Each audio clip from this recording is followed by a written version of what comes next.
Welcome back. We are still on lecture 7. In the previous lecture we have discussed existence of greatest integer function, and in this session we will be look at one of the major application of greatest integer function, that is density of Q in R, which states that given any two distinct real number, between any two real number there are infinitely many rational number. So that's called as the density of Q in R.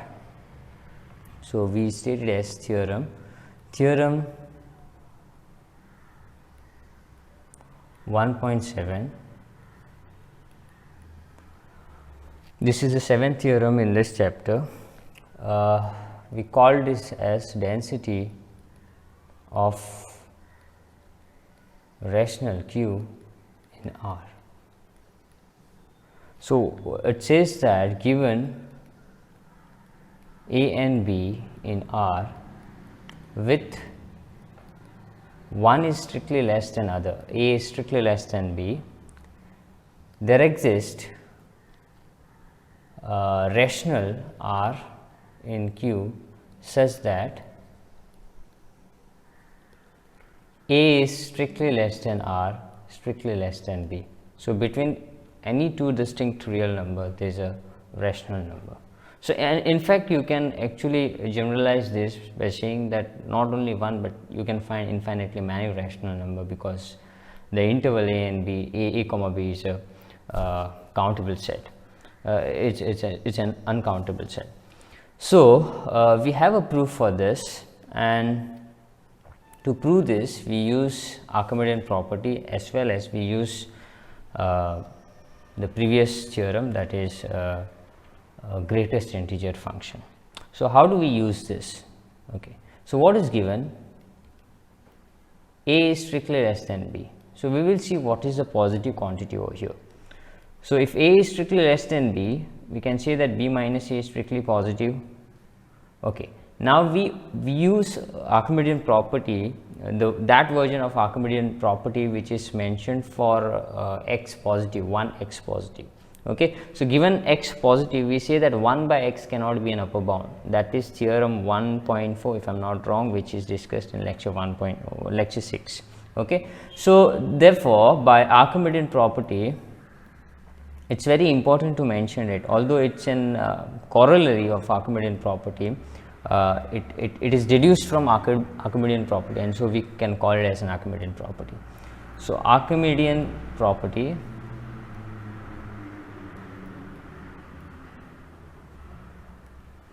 there exists a natural number n in N such that this n has to be, that is 1 by B minus A is not an upper bound. So that is n is greater than 1 upon B minus A. So in other words, this is same as since B minus A is positive, I can multiply it throughout by B minus A, and so I get n into B minus A is greater than 1.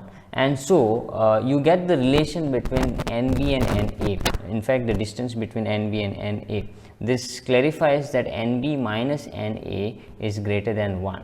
By the way, on the real line where this NB and NA should be lying, we know that A is strictly less than B and N is any natural number. So for a fixed N, NB will always be less than NA will always be less than NB. So that means if this is my NA, NB will lie somewhere here.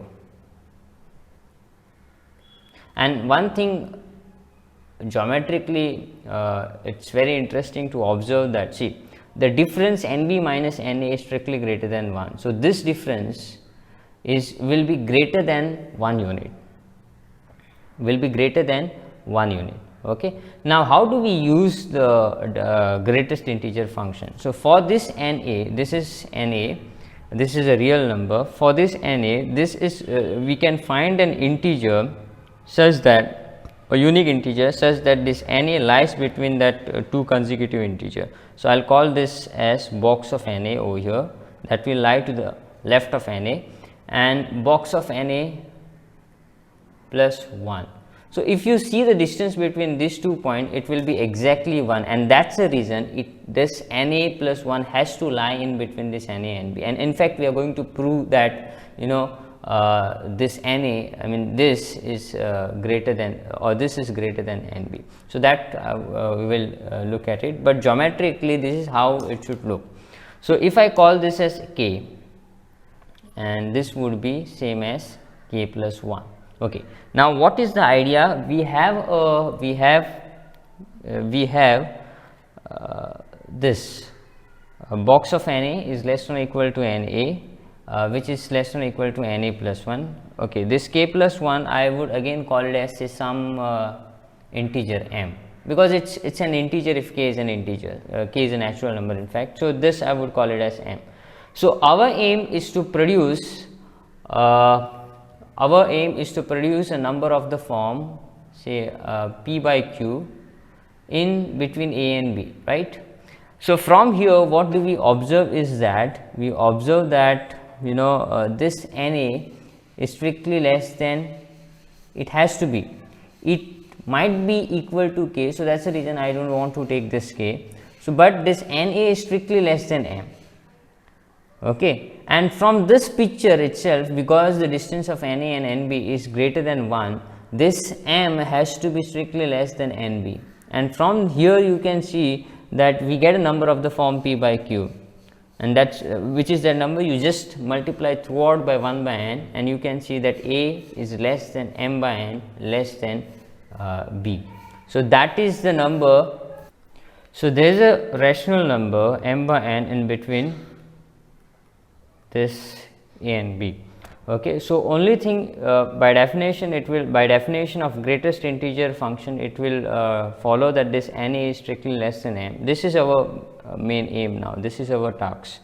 So only thing we have to show that M is less than NB, which is actually clear from this picture, because the distance between NA and NB is greater than 1, and the distance between this box of NA and box of NA plus 1 is exactly 1. So definitely this NA plus 1 cannot cannot lie beyond this NB, because in that case its distance will be greater than 1.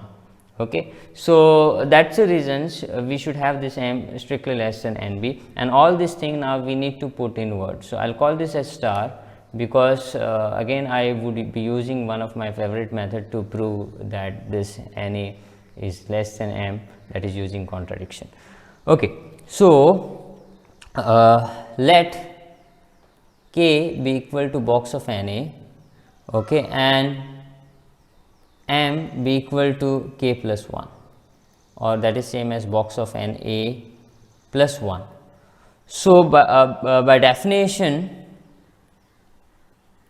of this greatest integer, we know that NA is less than or greater than or equal to box of NA, and strictly less than box of NA plus 1. Okay, NA you are considering it as one real number, okay, which is equal to M as per the notation. So from here we have NA is strictly less than M. So that is one part of your proof. Now you just have to show that this M is strictly less than NB, and then you are done. So to prove that, so next I would write this as a claim: M is strictly less than NB. So again, if that, from picture it is clear. So if this M is strictly greater than NB, that means if M is lying towards the right of NB, then what will be the contradiction? You will see that this 1 will not be equal to 1, because as per the definition the distance between NB and NA is greater than 1, and the distance of K and this M is always equal to 1. So that will be the contradiction. You would get that if you assume that that is true, then you will see that the distance of K and K plus 1 will never be equal to 1. So if possible, M is greater than or equal to NB. Okay, so that is same as saying K plus 1 is greater than or equal to NB. Now what you know about this K plus 1 minus K, that is actually the distance between this and this, that is equal to 1, right? So you know that it is equal to 1, this is equal to 1.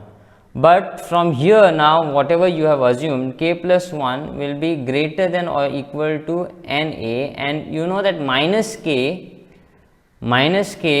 is what? Minus k is greater than or equal to minus NA, or in other word, from here, this is your k. So, this is your k. K is less than or equal to Na. So, minus of k will be greater than or equal to minus Na. So, here I can write down this as this term minus k is greater than or equal to minus of Nb. I think this should be Nb. There is an error over here, and this is Nb. This is Nb. This follows from here, because m is equal to k plus 1. So, Nb, k plus 1 is greater than or equal to Nb. Same way, minus k is also greater than or equal to minus Na. The reason for this is because you know that k, which is equal to box of Na, is less than or equal to Na. And so, when you multiply by minus 1, then you get minus k is greater than or equal to minus n of a. And so, this is same as saying, you know that this distance Nb minus Na from star is strictly greater than 1. So, basically if you just look at from the left hand side to right hand side, you have proved that 1 is strictly greater than 1. This is the observed result in mathematics. This will never happen, and this contradiction proves that our assumption that m is greater than or equal to Nb is false, and therefore we can conclude that m has to be strictly less than Nb. So, thus m greater than or equal to Nb is not true, and so m has to be strictly less than Nb. I will call this as 1, and from 1 and 2, now you can see from 1 and 2 we have produced two natural number m and n such that, okay, what is 1?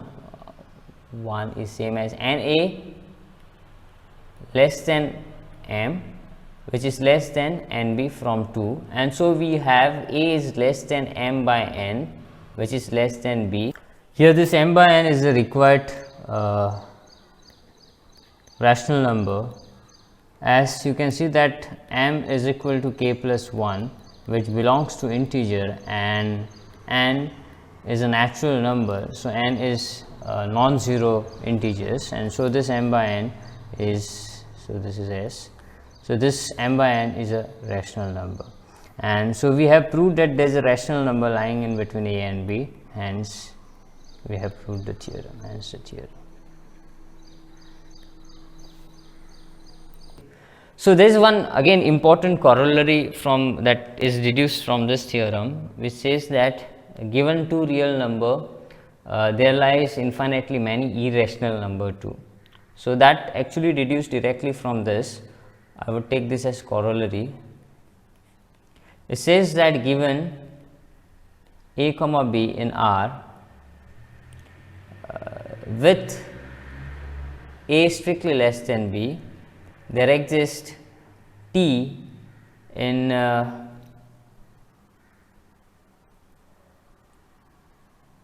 not in Q, that is t in irrational number, such that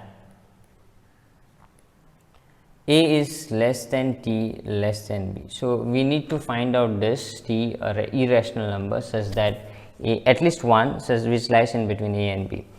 And you know this directly we do not have to actually prove this, but it deduced from the previous density of Q in R. So, a is less than b, and so if I subtract both the side by any irrational number, this inequality will be preserved. So, what I will do, I will subtract from root 2. So, I will have a minus root 2 less than b minus root 2, and I will be applying a density of Q on this 2. This is 2 given real number with the property that a minus root t is less than b minus root t. So, thus by last theorem,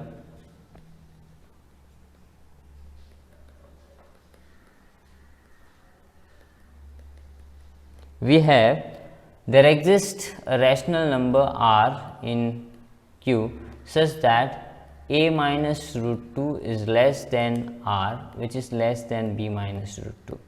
Okay.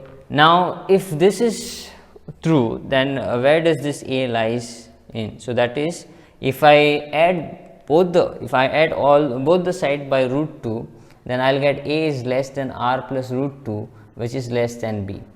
And only thing I need to show is that this r plus root 2 is an irrational number for any rational number r, and given this irrational number root 2. Okay. So I would write down this as a is less than s less than b, where s is equal to r plus root 2. So I need to show s that's equal to r plus root 2 belongs to is not in Q. That means it has to be a rational number. So if s, which is equal to r plus root 2, is a rational number, then what will happen? Then you can see that s minus, okay, now one of the important property of rational number we will be using, that is the sum and the difference of two rational numbers is rational number. So that means from here I can say that root 2 is equal to s minus r, and you know that s, you are considering s as rational number now, and r is also a rational number. So that means this has to be a rational number. S and r is a rational number, and it's a sum, it's a difference of two rational number. And so what you are proving ultimately is that root 2 is a rational number, and you know that, in fact we are going to show that this is not a rational number, this is an irrational number. That's a contradiction, and this contradiction shows us that s belongs to irrational number. So thus we have s is never in Q, and so therefore we have proved that there exists irrational number such that a is less than s less than b, and we are done with that. Okay. So thank you for watching this video. In the next session we would discuss the definitions of interval and some more concept in this chapter. So stay tuned for it. We are going to have some interesting concept too in the real analysis.